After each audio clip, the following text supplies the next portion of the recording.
Diz-nos assim o texto bíblico: bem-aventurados os que têm fome e sede de justiça, pois serão satisfeitos.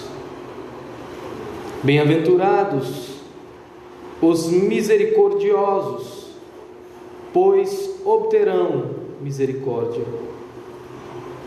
Bem-aventurados os puros de coração, pois eles verão a Deus. Mantenha por gentileza a sua Bíblia aberta. Meus irmãos, quero aqui recapitular alguns pontos que julgo necessário do sermão anterior. Nós sabemos que Jesus, Ele estava aqui falando aos seus discípulos.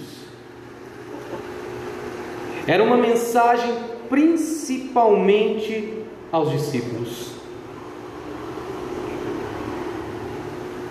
Nós também percebemos, irmãos, que nesse sermão, inicialmente, Jesus se atém a um dos mais terríveis dilemas dos seres humanos, que é a busca pela felicidade.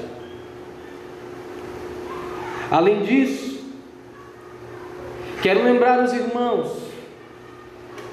que as bem-aventuranças não são características humanas naturais, intrínsecas ao homem.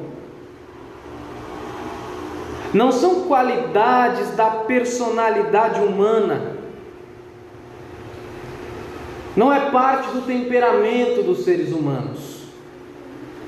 Antes, as bem-aventuranças, elas são diferenciais entre os salvos e os perdidos, entre os habitantes do reino de Deus e aqueles que não conhecem a Deus. Portanto, irmãos, não são características que nós podemos obter ou que nós herdamos dos nossos pais, ou que construímos socialmente, ou que construímos no nosso vínculo familiar. Na verdade, são características advindas de um novo nascimento. E em terceiro lugar, quero lembrar-lhes que as bem-aventuranças, elas estão intimamente interligadas. Bem-aventurados os pobres de espírito, porque deles é o reino dos céus. Bem-aventurados os que choram, porque sabem que são pobres de espírito, pois eles serão consolados. Bem-aventurados os mansos, pois eles herdarão a terra. Sabem os mansos que nada que façam, nada que com suas mãos tentem fazer, poderá redundar em algo bom. Por isso são mansos e herdarão a terra. Por isso, meus irmãos, as bem-aventuranças, elas estão interligadas. No versículo de número 6 que acabamos de ler, Jesus, ele dá continuidade a essas bem-aventuranças, a essas felicitações.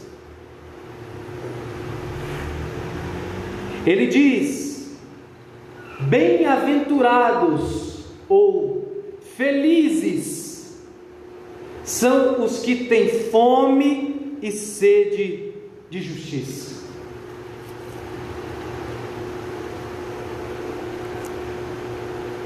Meus irmãos, é necessário aqui que façamos primariamente uma distinção. Uma distinção entre justiça e vingança.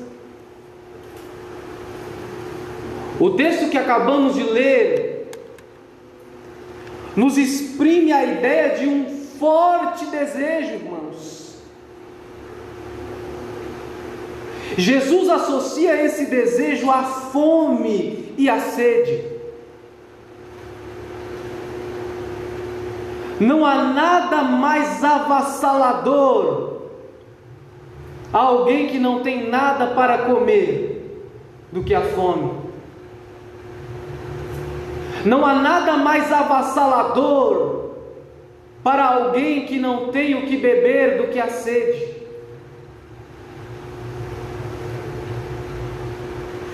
Por conseguinte, não há nada mais desejável a alguém que está com sede do que água para beber. Não há nada mais desejável do que comida para quem tem fome. Portanto, Jesus ele começa o seu discurso, ou melhor dizendo, ele continua o seu discurso, especificamente no versículo de número 6, dizendo que bem-aventurados, felizes são aqueles que são famintos e sedentos por justiça.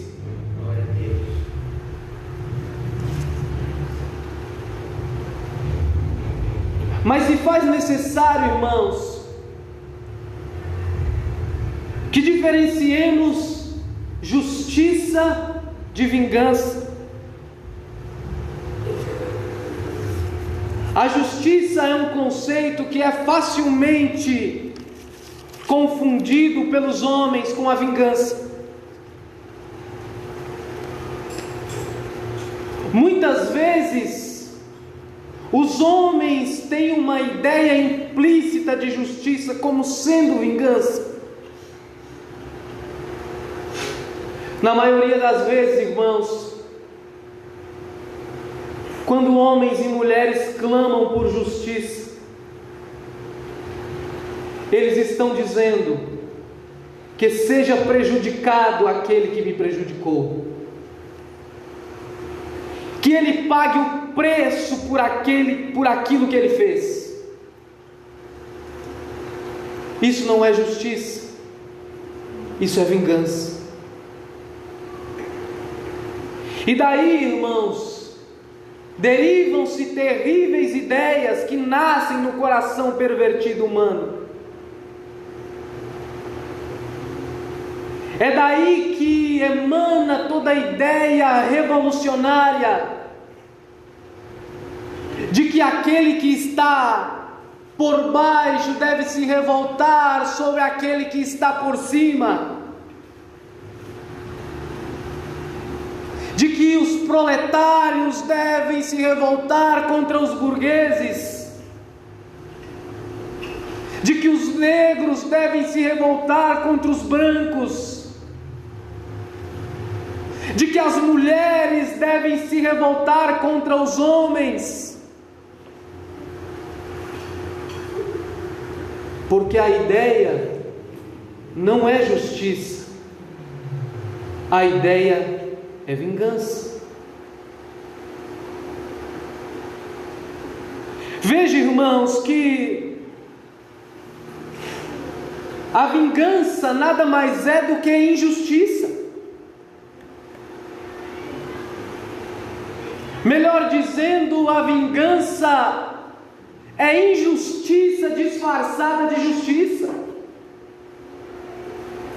Porque as pessoas se convencem de que aquilo que elas estão fazendo é algo maravilhosamente justo. É uma espécie de maquiagem que disfarça os anseios pecaminosos dos homens, a ponto deles não se culparem por uma atitude tão vil, porque afinal é justiça para eles. Na verdade, é injustiça disfarçada de justiça. Não é sede dessa falsa justiça que os habitantes do reino têm. Não é sede de vingança que os habitantes do reino têm. Não seremos felizes cultivando um sentimento tão injusto como a vingança. Bem-aventurado não é aquele que quer se vingar. Bem-aventurado é aquele que tem sede e fome de justiça. Mas o que seria, irmãos? O que seria essa justiça da qual os habitantes do reino de Deus, os salvos em Cristo Jesus, os crentes na pessoa bendita de Cristo, têm sede e têm fome? Os verdadeiros participantes do reino de Deus, irmãos, eles têm fome e sede da verdadeira justiça. Eles têm fome e sede da justiça perfeita, da justiça sublime, da justiça gloriosa. E esta justiça foi apresentada a eles no ato da conversão, quando injustos foram tornados justos, quando estavam perdidos e foram achados, quando a justiça de Deus, por meio da fé, foi-lhes imputada. Glória a Deus. E então estes homens e mulheres, salvos em Cristo Jesus, provaram dessa maravilhosa justiça, provaram dessa sublime justiça. O que é interessante, meus irmãos, é que ao sofrermos com a injustiça presente em nós mesmos e nos homens que nos rodeiam e no mundo em que vivemos,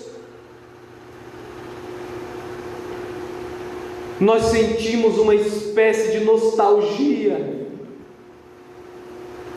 uma nostalgia que nos remete ao novo céu e à nova terra,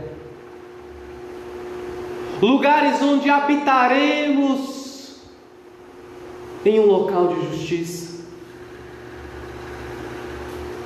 Ter fome e sede de justiça, irmãos, significa ansiar pela justa justiça de Deus.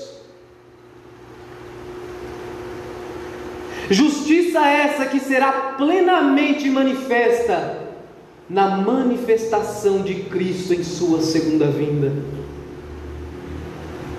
É por isso, irmãos, que dizer que temos fome e temos sede de justiça é o mesmo que dizer que temos fome e temos sede de Deus. Temos fome e temos sede da segunda vinda de Cristo.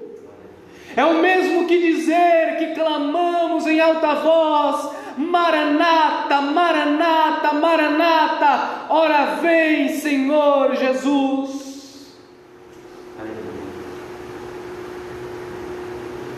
Aqueles que anseiam, que sentem sede e fome de justiça, eles se sentem como morrendo por inanição, por falta de comida, por falta de água, por desnutrição, enquanto a completa justiça de Deus não é manifesta. É por isso, irmãos, que muitas vezes sentimos o peito apertado quando olhamos para situações terrivelmente injustas.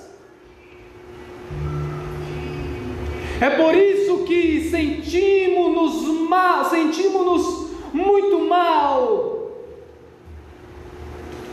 quando nos deparamos com situações injustas. É como se estivéssemos morrendo por inanição. É como se estivéssemos morrendo porque não vimos em nossa frente a justiça de Deus de forma completa, plena e eficaz.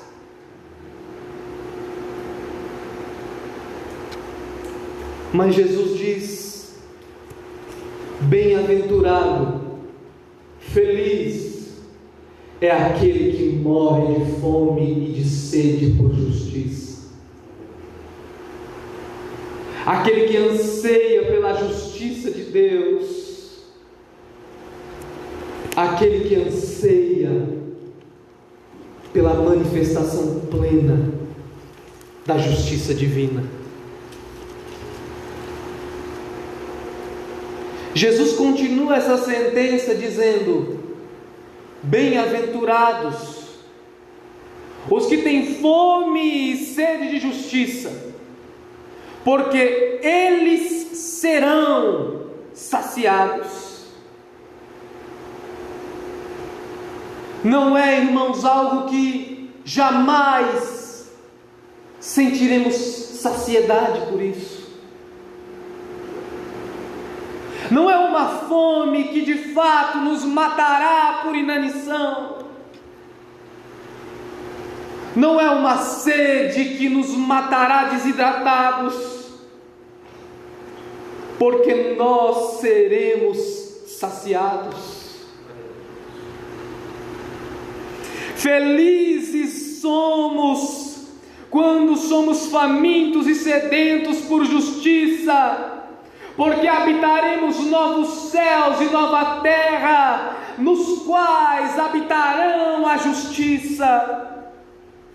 Felizes somos quando temos sede e fome de justiça, porque habitaremos para sempre com o justo Senhor. Felizes somos, irmãos, quando temos sede e fome de justiça, porque não mais presenciaremos, viveremos, nem mesmo ouviremos falar de injustiça alguma, quando Cristo, a suprema justiça, se manifestar em glória na ocasião da sua segunda vinda.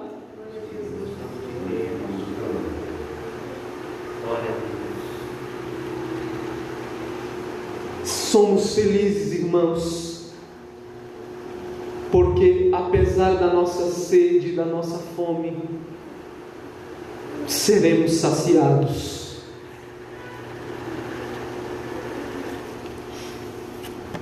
Jesus continua, versículo de número 7. Bem-aventurados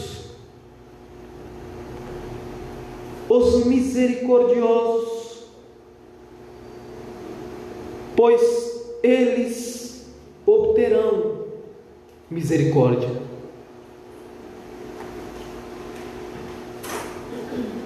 Bem-aventurados os misericordiosos, felizes são os misericordiosos, porque eles obterão misericórdia.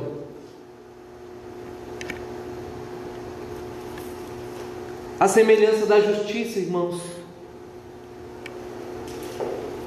a misericórdia é outro termo facilmente confundível. Os homens confundem misericórdia com complacência. com fechar os olhos para o que está errado, com passar a mão na cabeça de alguém que está errado.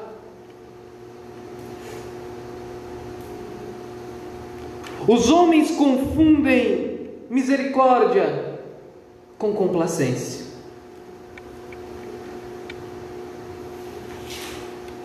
Mas é importante salientarmos, irmãos, que misericórdia não é complacência. Nós temos visto ultimamente emergir uma série de objeções, de confrontos à fé cristã.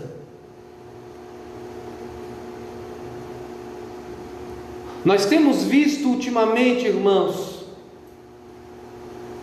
algumas pessoas de grande influência atacar de maneira direta a fé cristã, acusando a igreja de Cristo de homofobia, de machismo.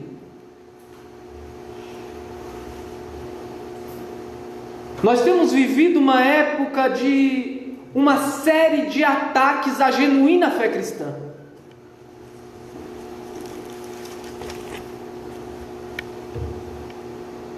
E o interessante, irmãos, é que essas mesmas pessoas que atacam a fé cristã, que criam um problema dizendo que a igreja é homofóbica e machista, eles mesmos dão a solução. Eles mesmos apontam a solução.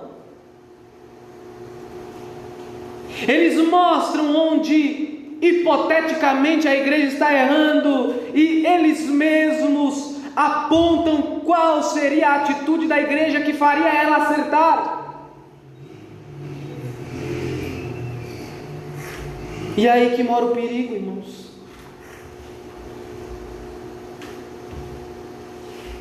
É aí que mora o perigo. Muitos querem uma igreja inclusiva. Muitos cobram da igreja não misericórdia, mas condescendência, complacência com o que está errado.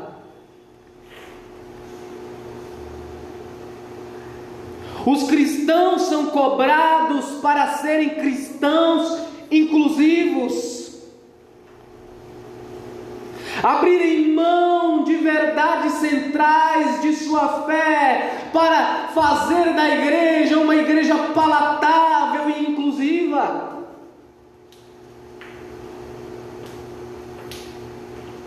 E a isso eles dão o nome de misericórdia, quando na verdade eles não estão querendo misericórdia, eles estão querendo condescendência e complacência.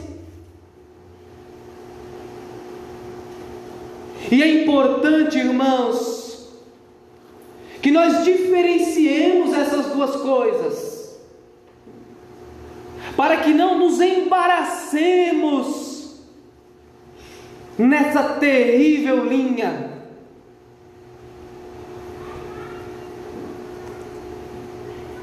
Na verdade, irmãos, o que eles querem dizer com misericórdia, nós chamamos de tolerância ao pecado disfarçada de misericórdia. E isso, de maneira nenhuma, podemos admitir. Misericórdia não é de forma alguma condescendência ou complacência com o que está errado.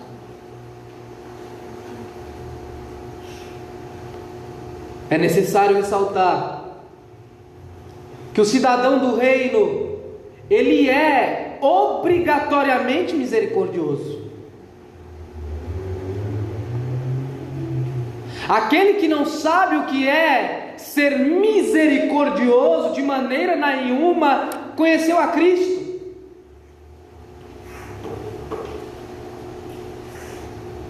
Aquele que não conhece o que é misericórdia também não conheceu de forma alguma a Cristo.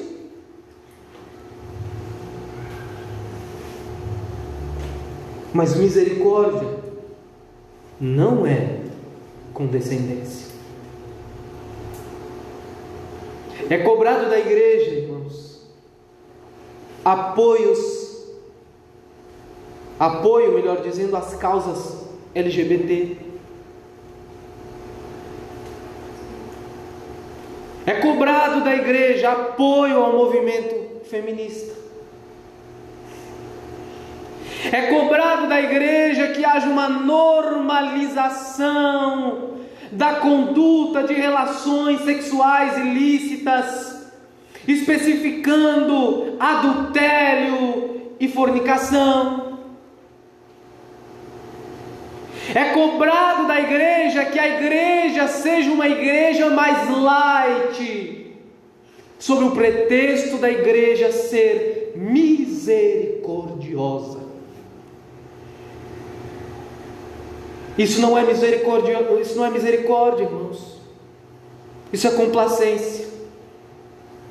Isso é abrir mão de princípios bíblicos, fundamentos da nossa fé para agradar a um ou a outro, ou até mesmo parte da sociedade. Isso não é misericórdia. Então, o que é de fato misericórdia? O que é de fato ser misericordioso? Misericórdia, irmãos, é a preocupação do cristão com a miséria de outrem. E essa preocupação, ela produz em nós uma necessidade intensa, um desejo de aliviar as consequências da miséria de alguém. É lançar-se na miséria do outro. Utilizando uma palavra da moda, é ter empatia pelo outro, é se sentir no lugar do outro, é olhar o outro apesar de quem ele é com empatia. É misericórdia. Não aceitando que a sociedade imponha regras do que é o que não, ou o que não é misericórdia, mas aplicando princípios bíblicos a respeito do que é de fato misericórdia. Misericórdia, irmãos, é lançar-se na miséria alheia a fim de aliviar o sofrimento do miserável. É olhar para o pecador e lamentar de maneira incessante pela vida dele, pedindo a Deus que lhe conceda a graça de conhecê-lo. É chorar diuturnamente pelo familiar que não conhece a Cristo. É pregar aos homens o Cristo crucificado. É mostrar o caminho da salvação aos perdidos. Isso é de fato misericórdia, irmãos.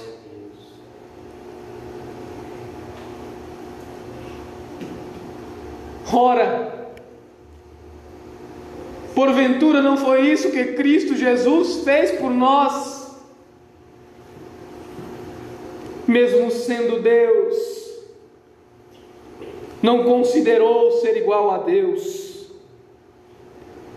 mas esvaziou-se a si mesmo, assumindo a forma de servo, tornou-se semelhante aos homens, e assumindo a forma de homem, humilhou-se a si mesmo, sendo obediente até a morte e morte de cruz. Ele se lançou na nossa miséria, Ele se lançou em nossa pecaminosidade, Ele se fez pecador por nós, Ele recebeu em nosso lugar a nossa condenação, Ele recebeu os vitupérios em nosso lugar, Ele morreu em nosso lugar. Não há misericórdia maior do que essa. Glória a Deus, aleluia, Jesus. Deus se é.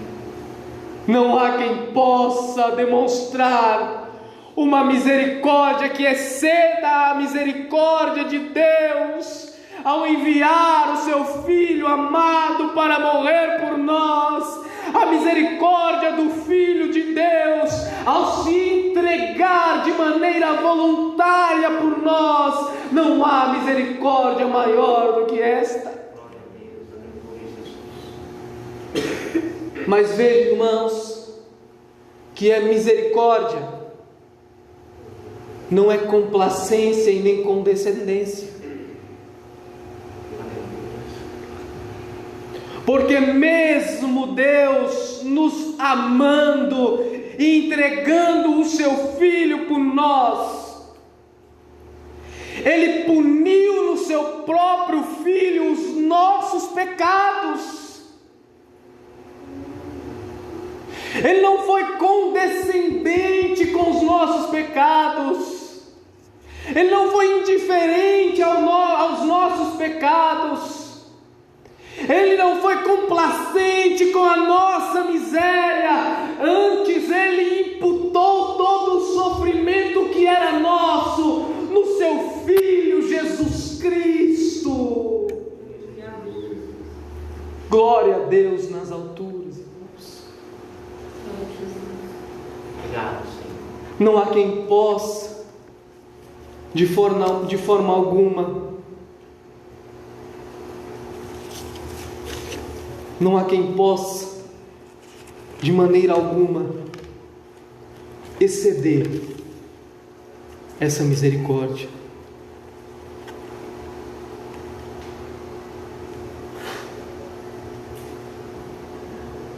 E Jesus está dizendo aos seus discípulos: bem-aventurados são vocês ao serem misericordiosos. Felizes são vocês ao serem misericordiosos.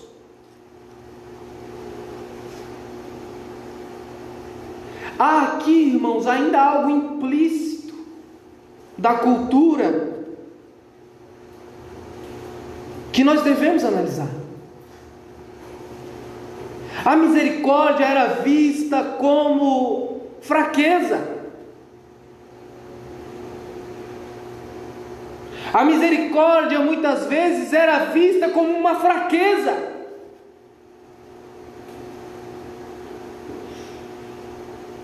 Muitos homens olhavam para a misericórdia como coisa de gente fraca. Mas Jesus, por mais uma vez, utilizando desse paradoxo, dessa aparente contradição, ele diz que é feliz aqueles que os homens reputam por fracos e que são misericordiosos. Bem-aventurados os misericordiosos. Felizes são os misericordiosos, porque eles obterão misericórdia. Eles provarão da misericórdia. Mas devemos ter cuidado, irmãos,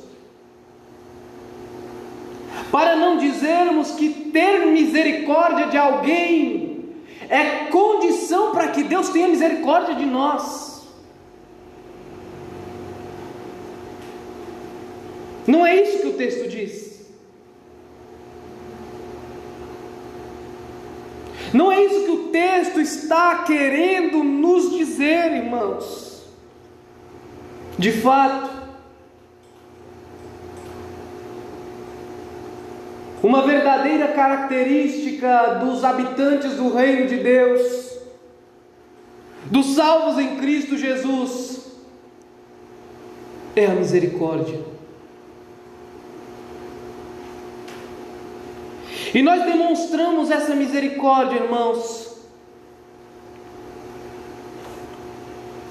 quando nós relutamos em dar o troco em alguém que nos prejudicou, quando tratamos bem aqueles que nos ofendem, assim como nosso Senhor Jesus fez.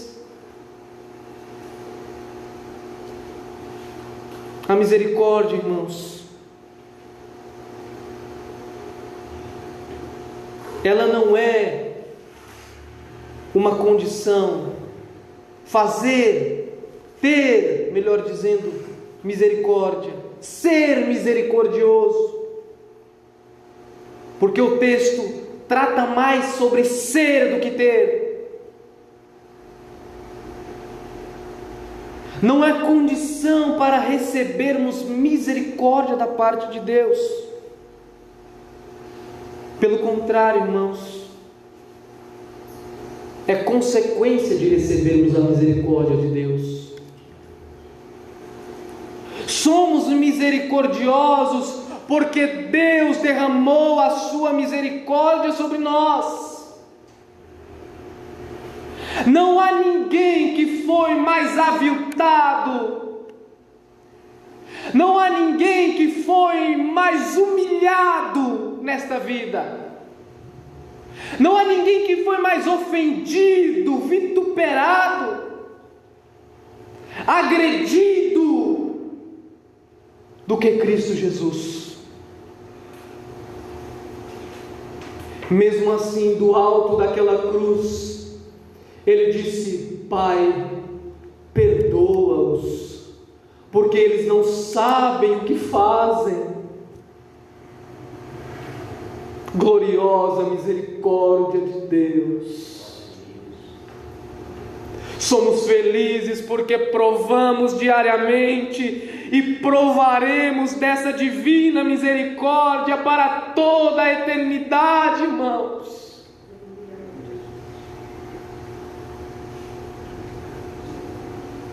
E comunicamos aos homens essa misericórdia, porque sabemos que nada do que os homens nos façam é mais aviltante do que fizeram com nosso Senhor Jesus.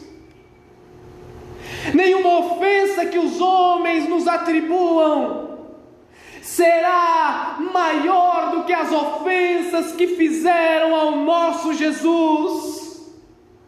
Nenhuma violência que nos façam será superior à violência que nós fizemos a Cristo na cruz. Por isso, irmãos, como consequência disso, o cristão, ele é obrigatoriamente misericordioso. Quando nós olhamos para nós mesmos, irmãos,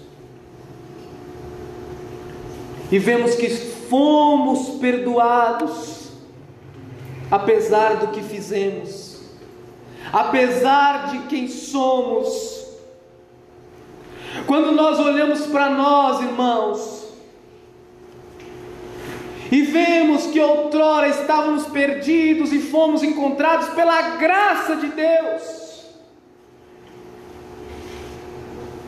não há como olharmos para alguém e dizer: eu não te perdoo.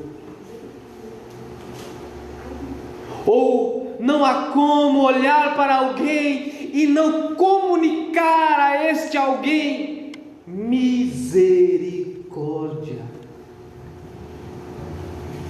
O cristão, o habitante do reino de Deus, é obrigatoriamente misericordioso. E somos felizes por isso, irmãos, porque aproveitamos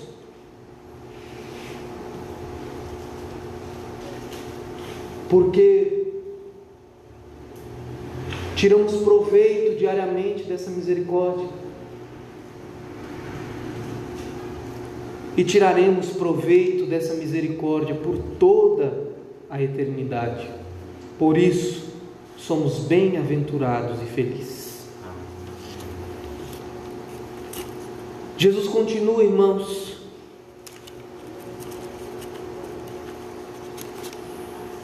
e talvez este seja o versículo mais difícil do sermão do monte, especificamente das bem-aventuranças.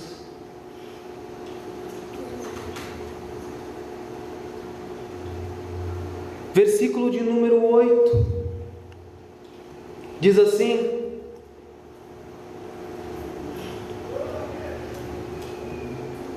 bem-aventurados os puros de coração, pois eles verão a Deus.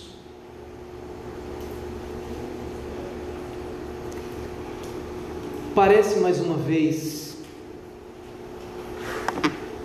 uma aparente contradição. Nosso irmão lê um texto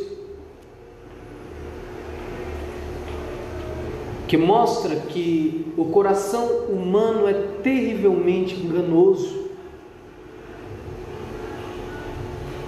e manancial das coisas mais vis, mais terríveis, mais obscuras.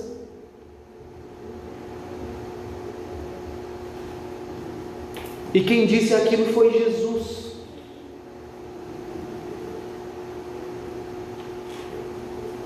Mas o mesmo Jesus está dizendo que bem-aventurados são os puros de coração.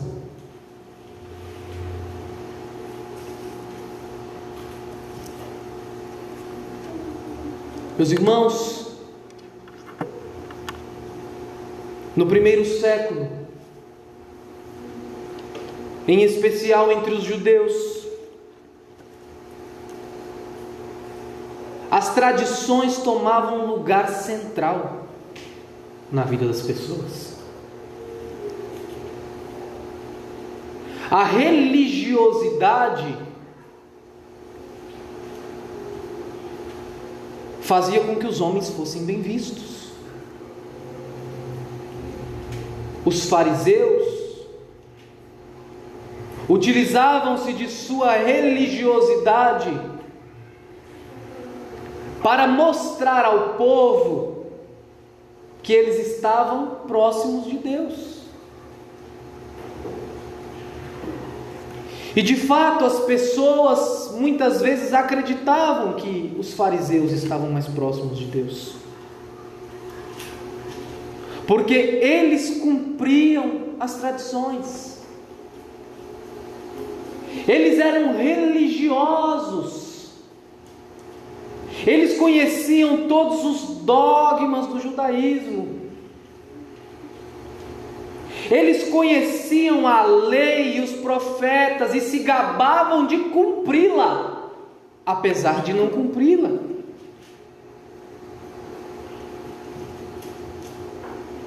Eles vestiam uma espécie de disfarce. Eles vestiam uma espécie de fantasia. E essa fantasia era a religiosidade deles, irmãos. Eles eram minuciosamente religiosos. Eles guardavam minuciosamente as tradições se gabavam de guardar a lei, apesar de não o fazer.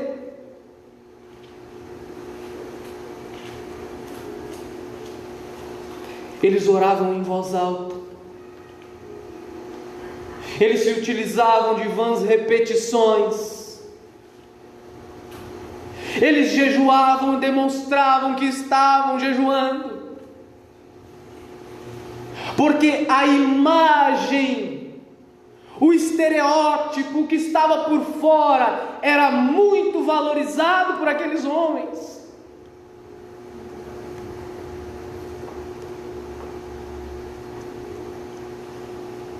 No entanto, na mesma medida em que o exterior, em que o estereótipo, em que o que estava por fora era extremamente valorizado por aqueles homens, o que era interno, o que era privado, o que era de foro íntimo, o coração daqueles homens era veementemente desprezado por eles próprios. A situação espiritual em que eles se encontravam era veementemente ignorada por aqueles homens. Eles olhavam para fora, mas não olhavam para dentro. Eles estavam bem por fora, mas por dentro eram sepulcros caiados, como disse Jesus. Eles estavam preocupados demais com o exterior e se esqueciam do interior. E aí Jesus vai lembrá-los que do coração humano provém os piores pecados e as piores ações. Naturalmente é assim, irmãos.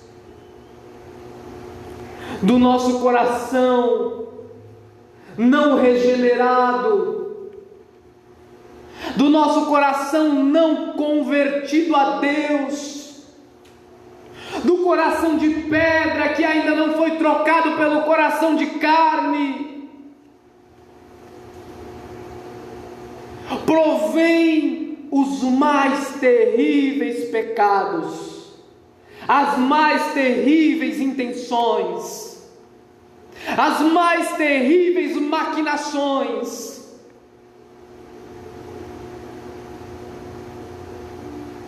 Jesus estava dizendo, em outras palavras, que aqueles homens deveriam olhar para dentro, porque feliz não é aquele que é aclamado pelas ruas de Jerusalém pela sua religiosidade, por seguir os dogmas da religião, por viver à risca uma tradição religiosa, mas feliz, bem-aventurado é aquele que é puro de coração. Talvez você esteja se perguntando: quem é puro de coração?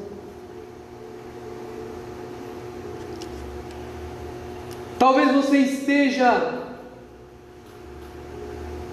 se perguntando: pode um homem ser puro de coração?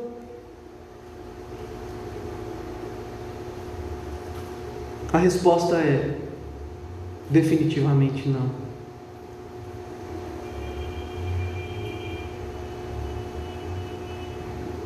Exceto em uma condição. Exceto se Deus transformar o seu coração. O homem, por suas próprias forças, não pode ter um coração puro. Afinal, é deste coração que é proveniente os adultérios, os homicídios. É desse coração que provém tudo que é mal, tudo que é vil, tudo que é obscuro, tudo que é ofensivo. Por nossas próprias forças não podemos limpar o nosso coração. Não podemos fazer do nosso coração um coração límpido, puro, alvo. Mas Deus, de maneira sobrenatural, ao nos fazer nascer de novo, pode mudar essa disposição do nosso coração, transformar este coração, limpar este coração, escrever a sua lei nesse coração, transformar este coração. Bem-aventurados são estes os quais Deus limpou-lhes os corações.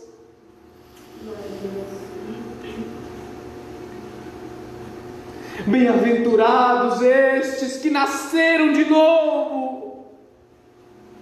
Felizes são estes que provaram de um nascimento do alto. Felizes são estes que tiveram o seu coração maligno, pervertido e pecaminoso purificado por Deus.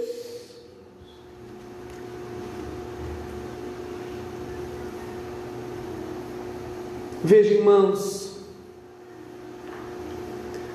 devemos aqui também evitar um equívoco. E já estou encerrando.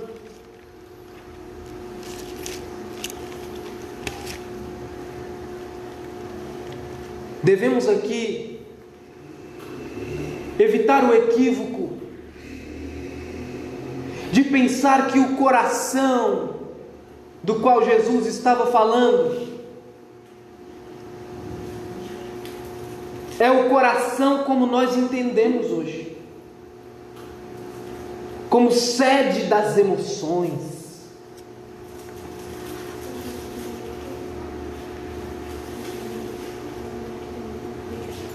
Como sede do que é emocional. E por que devemos evitar este equívoco? Porque este equívoco nos leva a uma fé meramente emocional. Jesus não estava falando do coração como os homens interpretam ele hoje. À época, o coração não era meramente a sede das emoções. O coração era a sede do ser, da personalidade de alguém, é o que ele é. Portanto, Jesus não estava dizendo apenas sobre as emoções de alguém. Jesus não estava falando apenas sobre os sentimentos de alguém. Jesus estava também falando sobre o ser como um todo, a personalidade de alguém como um todo. Jesus estava dizendo não que nós devemos ser puros somente em relação às nossas emoções, mas que a pureza advinda do novo nascimento, ela é uma pureza de mente, uma pureza de vontade, uma pureza de emoções, uma pureza geral, uma pureza do ser.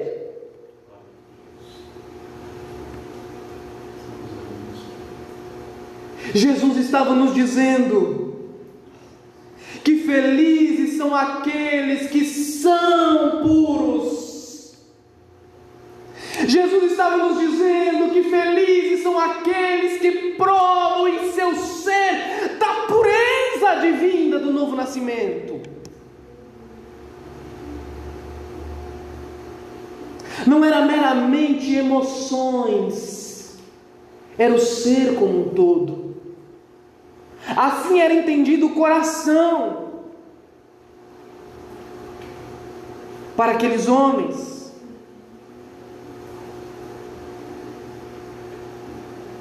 E Jesus encerra dizendo, irmãos, que eles são bem-aventurados, eles são felizes, eles que têm o coração limpo, puro. Nós que temos o coração limpo e puro, que nascemos de novo, que provamos de um novo nascimento, o nascimento do céu.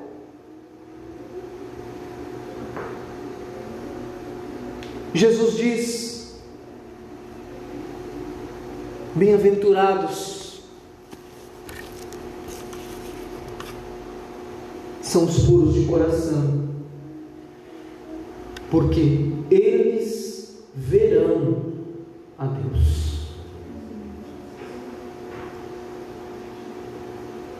Bem-aventurados aqueles que nasceram de novo, porque eles verão a Deus. É uma certeza inequívoca.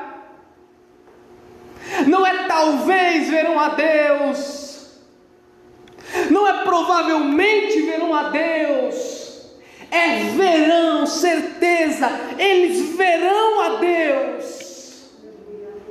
Nós que nascemos de novo veremos a Deus.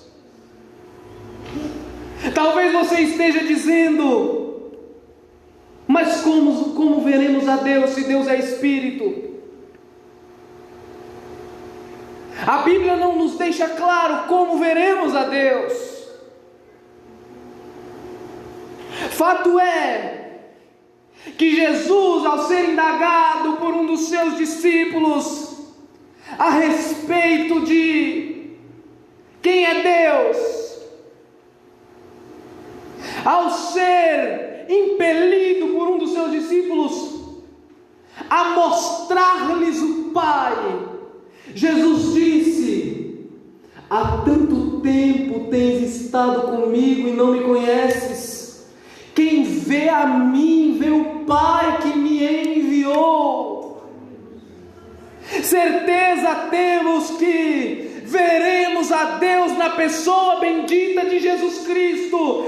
Vemos a Deus diariamente na criação, porque Ele fez todas as coisas e fez notório o seu grandioso poder, conforme diz o apóstolo Paulo na carta aos Romanos.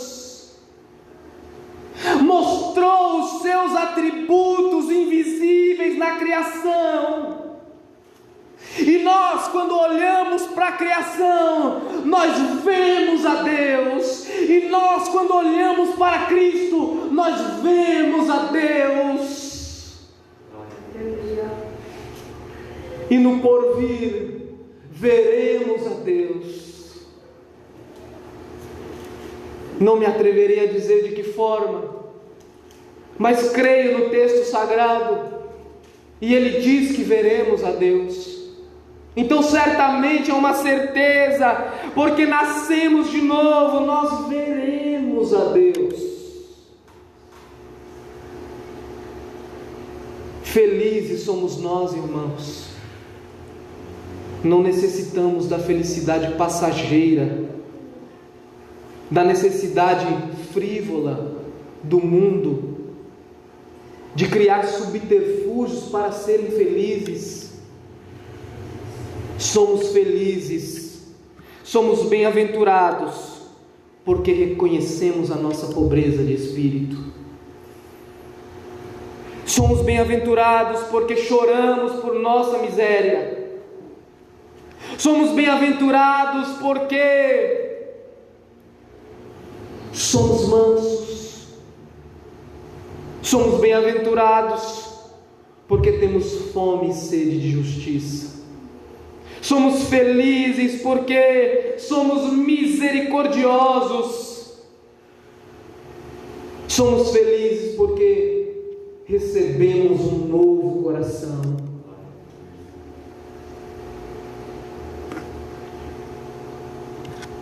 Encerro por aqui, irmãos.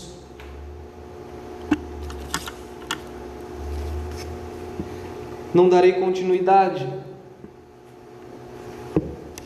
pois minha mente, finita que é,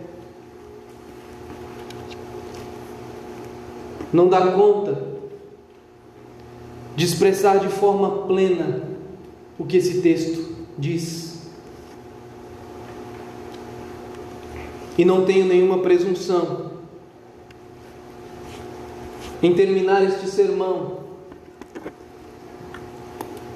uma vez que grandes irmãos nossos pregaram por anos nessa passagem e demoraram meses a fio para terminar de pregar este sermão.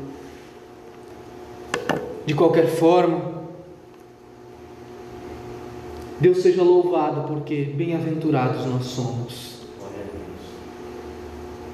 Quero aqui fazer uma oração com os irmãos, para que Deus aplique esta verdade em nosso coração, para que nós se sintamos seguros desta verdade, irmãos, que nós não necessitamos de nada para nos fazer felizes. Nós somos de fato felizes.